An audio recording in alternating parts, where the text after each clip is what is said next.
अब हम लोग देखने वाले हैं आधुनिक परमाणुवाद को। इससे पहले हमने डाल्टन का परमाणुवाद देखा था। तो यहाँ पे आधुनिक परमाणुवाद के अंतर्गत विभिन्न वैज्ञानिक आते हैं जिन्होंने अपनी थ्योरी रखी थी। नील्स बोर हो गया, थॉमसन हो गया, रदरफोर्ड हो गया। इनके जो परमाणु सिद्धांत है इसको हम लोग आधुनिक परमाणुवाद के अंतर्गत पढ़ते हैं, है ना। तो आधुनिक परमाणुवाद में ऐसा क्या है जो डाल्टन के परमाणुवाद को कमज़ोर करता है। देखो, डाल्टन का जो परमाणुवाद था वो लगभग 100 वर्षों तक बहुत ही क्या था, फेमस था। उसके बाद क्या हुआ, जब थॉमसन की थ्योरी आई, बोर की थ्योरी आई, रदरफोर्ड की थ्योरी आई, तब डाल्टन का जो परमाणुवाद की जो थ्योरी थी उसकी पॉपुलैरिटी जो है थोड़ी कम होने लगी। क्यों, ऐसा क्यों है, इसके बारे में अब हम लोग देखते हैं। तो इसमें सबसे पहले ये बताया गया है कि परमाणु और भी अधिक सूक्ष्म कणों से मिलकर बना होता है। देखो, डाल्टन के परमाणुवाद में ये बताया गया था कि परमाणु अविभाज्य कण है, लेकिन आधुनिक परमाणुवाद के अंतर्गत ये बताया जा रहा है कि परमाणु अविभाज्य कण नहीं है। उसको हम लोग और प्रोटॉन, न्यूट्रॉन, इलेक्ट्रॉन, पॉजिट्रॉन, इन सब में और बांट सकते हैं। ठीक है, तो ये एक तरह से डाल्टन के परमाणुवाद का विरोध कर रहा है, क्योंकि इसमें बताया गया है कि परमाणु अविभाज्य कण है, लेकिन डाल्टन के परमाणुवाद में बताया गया था कि परमाणु अविभाज्य कण नहीं है। दूसरा ये है, देखो, डाल्टन के परमाणुवाद में ये बताया गया था कि समान तत्व के परमाणु भी क्या होंगे, समान होंगे। लेकिन यहाँ पे देखो, आधुनिक परमाणुवाद में क्या बोला जा रहा है, किसी तत्व के समस्त परमाणु एक समान हो यह आवश्यक नहीं। ठीक है, डाल्टन में ये बताया गया था कि समान तत्व के परमाणु समान, लेकिन इसमें ये बोला जा रहा है कि समान तत्व के परमाणु समान हो ऐसा जरूरी नहीं है। जैसे कि यहाँ पे आपका क्लोरीन है और यहाँ पे भी क्लोरीन है। ठीक है, ये है आपका क्लोरीन, ये भी है आपका क्लोरीन, मतलब ये तत्व है। अब ये किससे मिलके बना है, परमाणु से मिलके बना है, ये भी परमाणु से मिलकर के बना है। तो ज़रूरी नहीं है इस क्लोरीन के परमाणु जैसा है इस क्लोरीन के परमाणु भी वैसा ही हो, ये ज़रूरी नहीं है। जैसे कि मान लेते हैं इसका परमाणु क्रमांक 17 है, इसका भी परमाणु क्रमांक 17 है, इसका भार क्या है 35.5 और इसका भार है 37। अब देखो, परमाणु क्रमांक तो समान है लेकिन भार में क्या है, अंतर है। इस अंतर के कारण इसके परमाणु और इसके परमाणु, इस क्लोरीन के परमाणु और इस क्लोरीन के परमाणु समान नहीं रहते। क्यों नहीं रहते, क्योंकि भार में क्या है, अंतर है।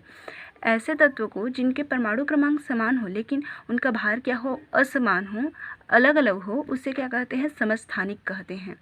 तो समस्थानिक के केस में क्या है, जरूरी नहीं है, तत्व तो समान है लेकिन उनके परमाणु भी समान है, ऐसा जरूरी नहीं है। डाल्टन ने बताया समान तत्व के परमाणु क्या होंगे, समान होंगे, लेकिन समान तत्व के परमाणु भी क्या हो सकते हैं, असमान हो सकते हैं।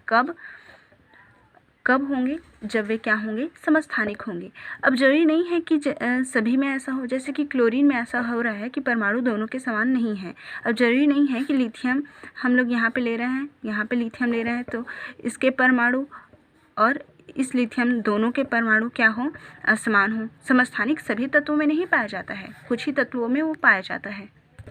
तीसरा को देखो, तीसरे में क्या बोला गया है, संभार्य की खोज के उपरांत यह आवश्यक नहीं कि दो अलग अलग तत्वों के परमाणु अलग अलग हों। देखो, डाल्टन ने बताया था कि समान तत्व के परमाणु समान होंगे और असमान तत्व के परमाणु क्या होंगे, असमान होंगे। डाल्टन ने बताया था ना, जैसे कि हमने सल्फर और ऑक्सीजन के उदाहरण से उसको देखे थे कि असमान तत्व के परमाणु कैसे होंगे, असमान होंगे। लेकिन यहाँ पे देखते हैं, जैसे कि यहाँ पे है आर्गन, यहाँ पे है पोटेशियम, 19 है, इसका परमाणु क्रमांक कितना होता है, 18, और इसका भार कितना होता है, 40, इसका भी भार 40। अब देखो, अब इसके केस में कैसे होगा, मान लेते हैं ये है आपका आर्गन और ये है पोटेशियम। ठीक है, आर्गन का परमाणु क्रमांक 18 है, भार कितना है, 40 है। पोटेशियम का परमाणु क्रमांक कितना है, 19 है, भार क्या है, 40 है। ऐसे में क्या होगा, इसके परमाणु और इस तत्व के परमाणु, दोनों परमाणु क्या होंगे, दोनों तत्वों के परमाणु क्या होंगे, समान होंगे। असमान तत्व के परमाणु भी समान हो सकते हैं, असमान तत्व के परमाणु भी क्या हो सकते हैं, समान हो सकते हैं। तो यहाँ पे देखो, परमाणु भले ही क्या तो चलिए आगे देखते हैं एवोगैड्रो की परिकल्पना को। एवोगैड्रो की परिकल्पना को देखने वाले हैं तो एवोगैड्रो की परिकल्पना देने से पहले एक साइंटिस्ट थे बार्जेलियस, ठीक है। बार्जेलियस ने क्या कहा, बार्जेलियस ने सुझाव दिया कि ताप तथा दाब की समान परिस्थितियों में सभी गैसों की निश्चित आयतन में परमाणु की संख्या समान होती है। इसका मतलब ये है कि जब ताप और दाब, ठीक है, टेम्परेचर एंड प्रेशर एक निश्चित रहे, ठीक है, मतलब उसको मतलब निश्चित मान है, जैसे कि मान लेते हैं टेम्परेचर 25 अंश सेंटीग्रेड है, तो पूरे रिएक्शन के होते हुए टेम्परेचर को उतना ही रखना है। दाब को भी स्थिर रखना है, मतलब जैसे कि शुरुआत में दाब 1 atm है, तो पूरा रिएक्शन होने तक दाब को कितना 1 atm तक ही रखना है। ये मतलब दाब और ताप को क्या करना है, स्थिर रखना है। जब ताप और दाब की समान परिस्थिति में, जब ताप और दाब क्या रहेंगे, स्थिर रहेंगे, तब सभी गैसों की निश्चित आयतन में परमाणु की संख्या भी क्या होगी, समान होगी। ताप और दाब की समान परिस्थिति में अगर सभी गैसों का क्या है, आयतन निश्चित है, आयतन क्या है, निश्चित है, तो परमाणु की संख्या भी क्या होगी, समान होगी। जैसे कि यहाँ पे उदाहरण है हाइड्रोजन और क्लोरीन का। हाइड्रोजन और क्लोरीन मिलकर के क्या बना रहा है, हाइड्रोक्लोरिक अम्ल। तो यहाँ पे देखो, बार्जेलियस का कहना यह था कि यदि हाइड्रोजन गैस के एक आयतन में n परमाणु हो, ठीक है, आपके पास हाइड्रोजन है और क्या है, क्लोरीन है, ठीक। तो यहाँ पे बोला गया है यदि हाइड्रोजन गैस के एक आयतन में, हाइड्रोजन गैस के एक आयतन में n परमाणु हो, ठीक है, हाइड्रोजन गैस के एक आयतन में कितने परमाणु हैं, n परमाणु है, ठीक है, तथा क्लोरीन के भी कितने परमाणु हैं, क्लोरीन के भी n परमाणु है ना। तो ये दोनों संयोग कर 2n संयुक्त परमाणु HCl बनाएंगे। एक आयतन में, हाइड्रोजन के एक आयतन में n परमाणु है तथा क्लोरीन के एक आयतन में n परमाणु है, ठीक है। तो ये दोनों परमाणु संयोग करके संयुक्त परमाणु बनाएंगे, 2NHCl बनाएंगे। ये 1n हो गया, 1n और ये 1n मिल करके क्या बना लिया, 2n। इसको जैसे कि हाँ, हमें यहाँ पे 2 बनाना है, तो हमें पता है 2 कब बनेगा, जब 1 और 1 मिलेगा 2 बनेगा। मान लेते हैं अगर हमें एक HCl बनाना है, ठीक है, एक HCl बनाना है, तब कैसे, तब हाइड्रोजन कितना रहेगा और क्लोरीन कितना रहेगा। हाँ, सबको पता है हाइड्रोजन अगर हाफ रहेगा और क्लोरीन भी अगर हाफ रहेगा, तभी 1 मोल या फिर 1 आयतन वाले हाइड्रोक्लोरिक अम्ल बनेंगे। ये समझ में आया आपको। एक आयतन वाले हाइड्रोक्लोरिक अम्ल तभी बनेगा जब हाइड्रोजन क्या रहेगा, हाफ रहेगा, और क्लोरीन क्या रहेगा, हाफ रहेगा, क्योंकि हाफ मिलकर ही क्या बनाते हैं, 1 बनाते हैं, 1 बनाते हैं, है ना। पर यहाँ पे ये यहाँ पे बार्जेलियस ने ये बताया था कि ताप व दाब की समान परिस्थिति में, ताप व दाब की समान परिस्थिति में गैसों के समान आयतन में परमाणु की संख्या भी क्या होगी, समान होगी, ठीक है। तो यहाँ पे देखो, डाल्टन ने सबसे पहले बताया था कि परमाणु अविभाज्य कण है ना। परमाणु अविभाज्य कण है, उसको हम लोग भिन्न के रूप में या फिर आधे आधे करके हम लोग बांट नहीं सकते परमाणु को। लेकिन यहाँ पे जो परमाणु है, संयुक्त परमाणु, यहाँ पे जो हमारा बना हुआ है संयुक्त परमाणु, तो इस परमाणु को हमने तो बांटा है हाफ में, आधे आधे में। लेकिन डाल्टन ने तो कहा था कि परमाणु को हम लोग ऐसे अविभाज्य है, ऐसे बांट हम लोग नहीं सकते। तो ये तो गलत हो गया ना। ये तो डाल्टन के जो परमाणुवाद था उसका सीधा क्या कर रहा है, विरोध कर रहा है। तो इसी समस्या को दूर करने के लिए एवोगैड्रो ने एक परिकल्पना दी, एक सिद्धांत दिया, जिसमें यह कहा गया, आप रिलेट करके पढ़ना इसको, बार्जेलियस ने क्या कहा था और एवोगैड्रो ने क्या कहा था। बार्जेलियस ने क्या कहा था और एवोगैड्रो ने क्या कहा था। एवोगैड्रो ने ये बताया कि ताप तथा दाब की, यहाँ पे लिखा है, ताप तथा दाब की समान परिस्थितियों में गैसों के समान आयतन में अणु की संख्या क्या होगी, समान होगी। बार्जिलियस ने, ये है एवोगैड्रो का नियम, और बार्जिलियस ने क्या कहा था, ताप और दाब की समान परिस्थितियों में गैसों के समान आयतन में परमाणु की संख्या समान होगी, ऐसा कहा था बार्जिलियस ने। एवोगैड्रो ने कहा कि अणु की संख्या समान होगी। ठीक है, अब देखो ऐसी स्थिति में यदि एवोगैड्रो कहे कि HCl का एक अणु हाइड्रोजन के हाफ अणु तथा क्लोरीन के हाफ अणु के संयोग से बनता है तो यह तो ठीक है ना। एक बार फिर से, ताप तथा दाब की समान परिस्थितियों में गैसों के समान आयतन में अणु की संख्या क्या होगी, समान होगी। जैसे कि हमें अब जैसे कि यहाँ देखो, यहाँ से चलते हैं, फिर समझ में आएगा आपको। एवोगैड्रो ने दो तरीके से इस नियम को समझाने का प्रयास किया था। सबसे पहला ये था कि परमाणु जो किसी दो प्रकार के सूक्ष्मतम कण होते हैं, हमारे पास दो प्रकार के सूक्ष्मतम कण होते हैं, कौन कौन से, परमाणु और अणु। परमाणु जो किसी तत्व का होगा तथा अणु जो किसी यौगिक का होगा। परमाणु किसी तत्व का सबसे छोटा कण है जो रासायनिक अभिक्रिया में भाग लेता है, ये सबको पता है। परमाणु क्या है, किसी तत्व का, ना इसको याद रखना। परमाणु क्या है, किसी तत्व का। जैसे कि मान लेते हैं यहाँ पे लोहा है, तो क्या हो गया, लोहा ये एक तत्व है, तो परमाणु क्या हो गया, परमाणु किसी तत्व का सबसे सूक्ष्मतम कण है जो रासायनिक अभिक्रिया में क्या करता है, भाग लेता है ना। उसके बाद क्या है, अणु क्या है, अणु क्या है, किसी तत्व अथवा यौगिक का वह छोटा से छोटा कण जिसका स्वतंत्र अस्तित्व होता है ना।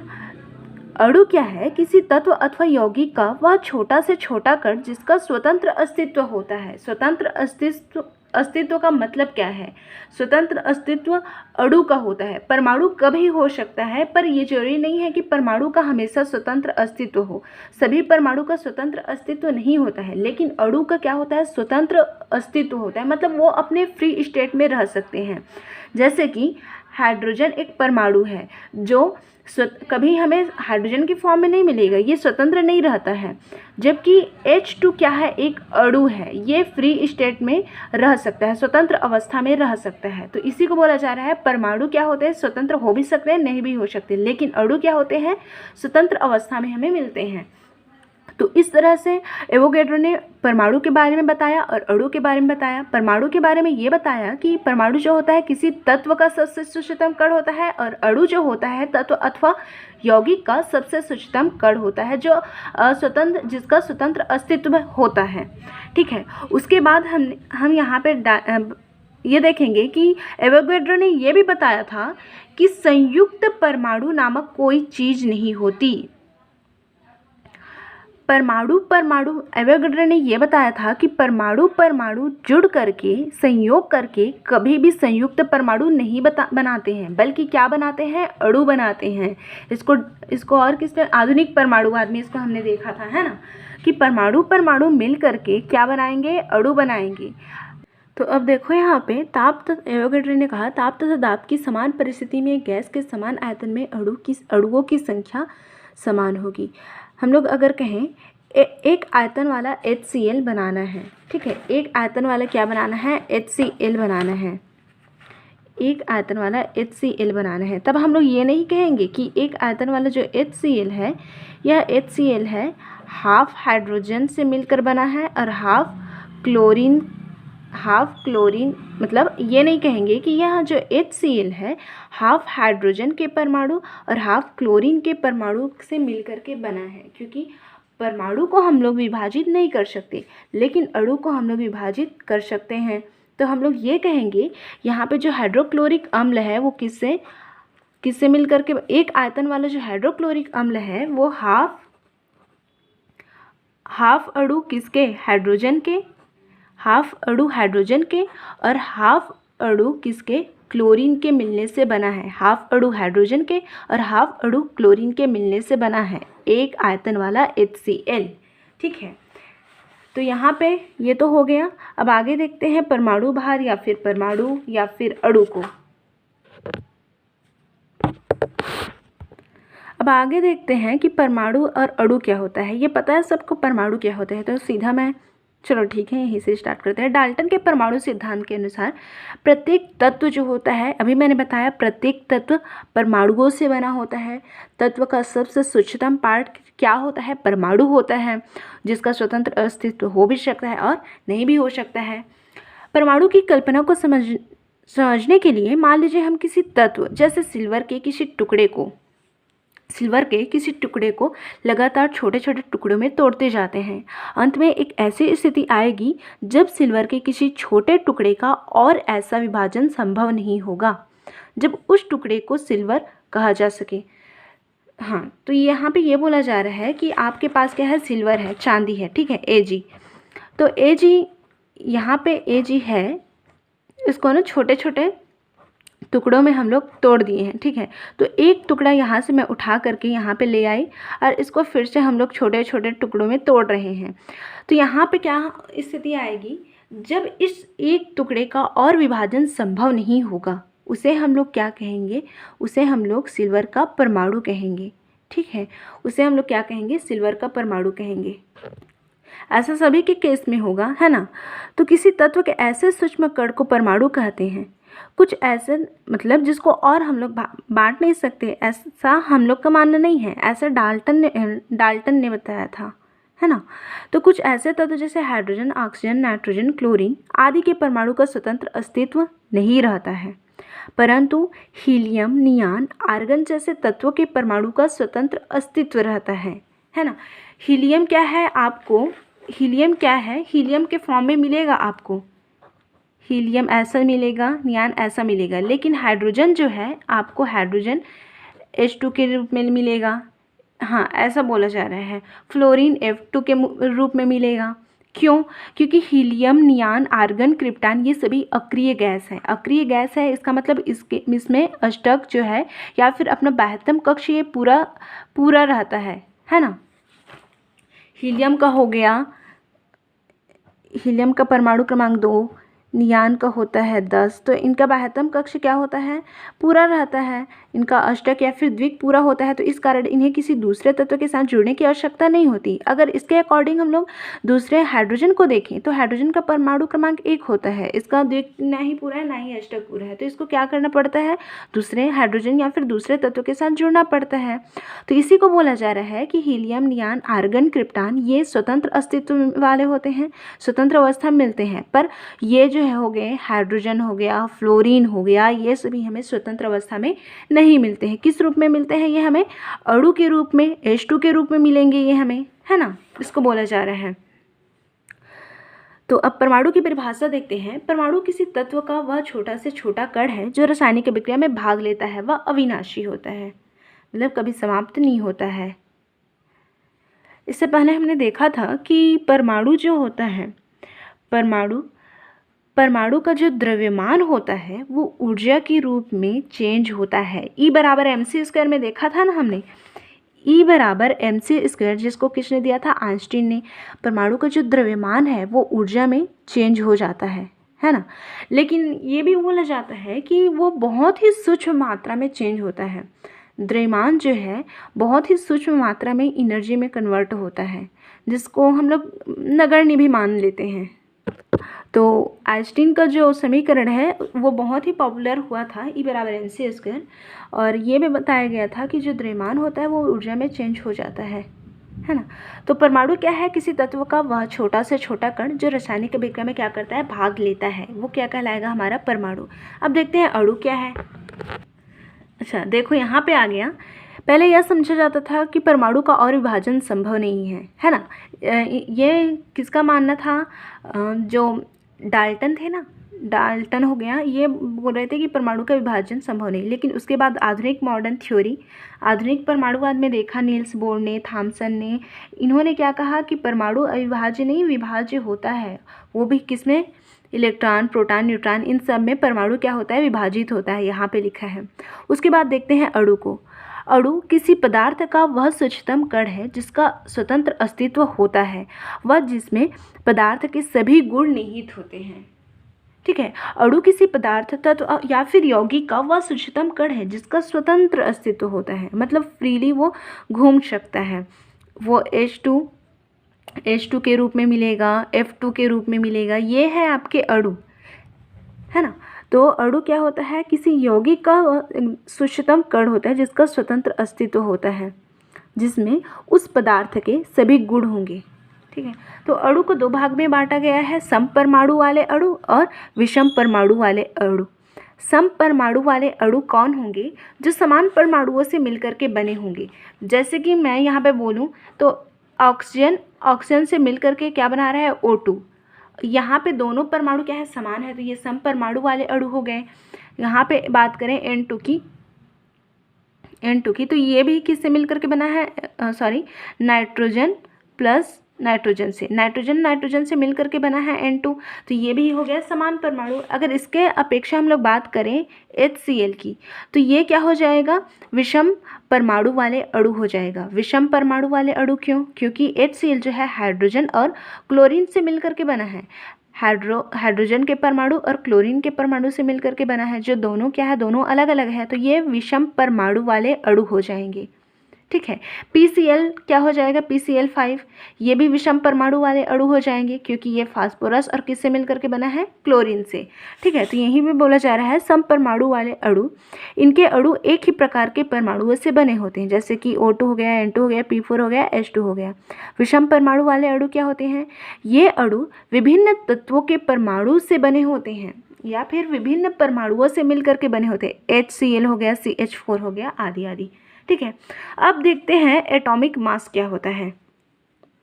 तो अब आगे देखेंगे हम लोग परमाणु भार या फिर परमाणु द्रव्यमान। ठीक है, तो सबसे पहले परमाणु भार या फिर परमाणु द्रव्यमान निकालने के लिए किसी भी तत्व का परमाणु भार मतलब उसका वेट कितना है, ये पता करने के लिए क्या किया गया, तत्वों को ही मानक बना लिया गया। मतलब मान लेते हैं आपको निकालना है हीलियम का भार कितना है, ये निकालना है, हीलियम का भार वेट उसका कितना है ये जानना है। तो अब प्रश्न ये उठता है कि हीलियम के भार को हम लोग कैसे निकालें। क्या हीलियम को ले जाकर किसी इलेक्ट्रॉनिक मशीन में देखेंगे कि उसका वेट कितना है, पर देखेंगे कैसे हीलियम को, या फिर तौलेंगे कैसे। हीलियम को तो हम लोग देख भी नहीं पाएंगे, इतना छोटा परमाणु इतना छोटा होता है उसका आकार, जिसको हम लोग अपनी आँखों से देख नहीं सकते, उसको हम लोग पकड़ करके कैसे तौलेंगे, है ना। तो इसके लिए क्या किया गया, तत्वों के मापन के लिए या फिर तत्वों के परमाणु भार को जानने के लिए विभिन्न तत्वों को ही मानक बनाया गया। मतलब जैसे कि आप देखिए, आप लोग दुकान में जाते हो तो पहले क्या होता था, आपको कुछ सामान लेना होता था, है ना, उसको क्या करते थे वो लोग तौल के देते थे। किस में तौलते थे, आधार क्या था उनका, बाट था। बाट 1 kg, आधा kg, 200 ग्राम, इन सब का बाट होता था, जिसके आधार पर वो लोग तौलते थे। लेकिन जब हमें हीलियम का परमाणु भार, हाइड्रोजन का परमाणु, इन सब का परमाणु भार, विभिन्न तत्वों का परमाणु भार निकालना है, तो उसके लिए क्या आधार बनाया जाए, किसके माध्यम से उसको तौला जाए। तो इसके लिए क्या किया गया, इसके लिए निरपेक्ष मापन के लिए तत्वों को ही आधार बनाया गया। मतलब किसी तत्व का मापन, जैसे कि आपको हीलियम का मापन करना है, उसके लिए किसी दूसरे तत्व की अनुमान लगाएंगे कि हाँ हीलियम का वेट इतना हो सकता है। जैसे कि यहाँ पे देखो, किसी तत्व का एक परमाणु इतना छोटा है कि कितना भी सुग्राही तुला क्यों न हो, उसका द्रव्यमान ज्ञात करना संभव नहीं है। परोक्ष विधि से यह ज्ञात किया गया कि हाइड्रोजन परमाणु का निरपेक्ष द्रव्यमान 1.66 × 10⁻⁻24 ग्राम तथा ऑक्सीजन का 2.66 × 10⁻23 ग्राम है। स्पष्ट है कि परमाणु के द्रव्यमान के लिए ग्राम बहुत बड़ी इकाई है ना, ग्राम बहुत बड़ा हो जाएगा उसके लिए, जो यूनिट है। ग्राम को तो हम लोग देख सकते हैं, किसी भी ग्राम में जो भी रहे उसको हम लोग देख सकते हैं, लेकिन परमाणु को तो देख नहीं सकते, उसके लिए ग्राम बहुत बड़ी इकाई होगी। इसलिए यह तय किया गया कि परमाणु द्रव्यमान को किसी एक प्रमाणित परमाणु के द्रव्यमान के सापेक्ष प्रदर्शित किया जाना चाहिए। मतलब परमाणु के भार को निकालने के लिए या फिर परमाणु के भार को जानने के लिए हमें किसी और परमाणु को आधार बनाना पड़ेगा। हाइड्रोजन सबसे हल्का परमाणु है, इसलिए इसके एक परमाणु के द्रव्यमान को ही प्रमाणित माना गया। मतलब किसी भी दूसरे तत्व के परमाणु भार को जानने के लिए किसको आधार माना गया? हाइड्रोजन को। जैसे अभी तौलने के लिए हम लोग बाट का यूज़ करते हैं, पहले तौलने के लिए किसका यूज़ किया गया? हाइड्रोजन का। अब ऐसा नहीं है कि वहाँ पे जा कर के हीलियम को एक जगह रखेंगे, जिसे हीलियम का निकालना है हमें परमाणु भार, तो हीलियम को एक तरफ रखेंगे, हाइड्रोजन को एक तरफ रखेंगे, ऐसा नहीं है। अनुमान लगाया गया। हाइड्रोजन का भार कितना माना गया? हाइड्रोजन का भार यहाँ पे देखो आपको लिखा है 1.66 × 10⁻24। मान लेते हैं हाइड्रोजन का भार 1 है और आपको निकालना है हीलियम, तो ये अनुमान लगाया गया हीलियम का भार हाइड्रोजन के भार से जस्ट डबल है। मतलब हीलियम का भार कितना हो गया? 2। इसके लिए एक सूत्र है। सबसे पहले किसको मानक माना गया? हाइड्रोजन को। मतलब बाट के रूप में किसे लिया गया? हाइड्रोजन को। जैसे कि आपको परमाणु द्रव्यमान निकालना है ना, तो उसके लिए सूत्र ये हो जाएगा, परमाणु द्रव्यमान बराबर तत्व के एक परमाणु का द्रव्यमान। जिस तत्व के परमाणु का भार निकालना है ना आपको, उस तत्व का एक परमाणु लेना है। ठीक है, उस तत्व का कितना परमाणु? एक परमाणु। और क्या है? हाइड्रोजन के एक परमाणु का द्रव्यमान। हाइड्रोजन के एक परमाणु का द्रव्यमान उसको नीचे में लेना है। तो ऐसा करेंगे तो हमें उस तत्व का जिसका परमाणु भार निकालना है उसका मान मिल जाएगा। पहले आधार बनाया गया किसको? हाइड्रोजन को। हाइड्रोजन को आधार लेकर हम दूसरे तत्वों को रखते गए और उसका द्रव्यमान निकालते गए। लेकिन यहाँ पे जो मान आ रहा था, जो परमाणु भार मिल रहा था विभिन्न तत्वों का, वो किस रूप में था? भिन्न के रूप में, ऐसा बटा के रूप में, या फिर किस रूप में था? पॉइंट के रूप में, दशमलव के रूप में, जो एक सार्थक अंक सिद्ध नहीं हो सका। अब उसके लिए क्या किया गया? इस कमी को दूर करने के लिए, इन भारों को दूर करने के लिए, ज़्यादातर वो भिन्न के रूप में मिल रहे थे ना। हाइड्रोजन को आधार मानकर जो परमाणु भार हम लोग निकाल रहे थे वो भिन्न के रूप में मिल रहे थे। अब इस समस्या को दूर करने के लिए हाइड्रोजन को आधार ना मानकर किसको आधार माना गया? अब उसके बाद किसे आधार माना गया? ऑक्सीजन को। पहले परमाणु भार निकालने के लिए हाइड्रोजन को आधार माना गया था, दूसरे नंबर पे ऑक्सीजन को, कि हाँ हाइड्रोजन में कुछ कमी आ रही थी, उसको आधार मान रहे थे। तो इस कमी को दूर करने के लिए हाइड्रोजन को अब आधार के रूप में लिया गया। तो यहाँ पे क्या करेंगे? परमाणु द्रव्यमान लिखेंगे और उस तत्व के एक परमाणु को यहाँ पे रखेंगे। उस तत्व के एक परमाणु को लेना है जिसका हमें क्या निकालना है? परमाणु भार। तो तत्व के एक परमाणु के द्रव्यमान बटा 1/16 गुणित ऑक्सीजन के एक परमाणु का द्रव्यमान। ऑक्सीजन के एक परमाणु का द्रव्यमान कितना होता है? 2.66 गुणित 10⁻³ होता है। यहाँ पे देखो, है ना। तो ऐसा करके अब निकाला गया, ऐसा करके अब परमाणु भार निकालते गए। उसके बाद क्या हुआ? यहाँ पे देखो, इसके लिए कुछ परिभाषा भी दिया गया है। जब ऑक्सीजन को आधार माना गया तब किसी तत्व का परमाणु भार यह बताता है कि उसका एक परमाणु ऑक्सीजन के एक परमाणु के 1/16 भाग से कितना गुना भारी है।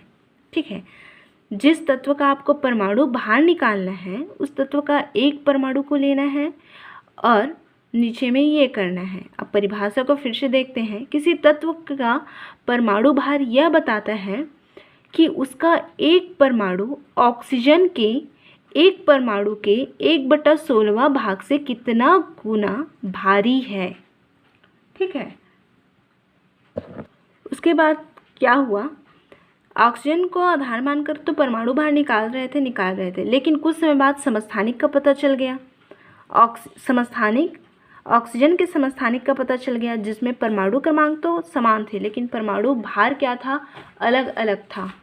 ठीक है, तो ऐसे में फिर मान क्या है? गलत आने लगा। उसके बाद क्या किया गया?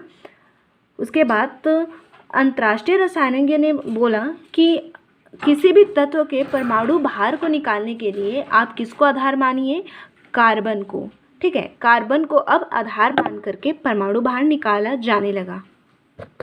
यहाँ पे देखो, सन 1961 में अंतर्राष्ट्रीय रसायनज्ञों के संगठन ने पाया कि 12 कार्बन कार्बन का मतलब भार है ये ऊपर वाला, समस्थानिक सर्वाधिक स्थायी है, अतः इसे ही प्रमाणित मानकर परमाणु द्रव्यमान को परिभाषित किया जाने लगा।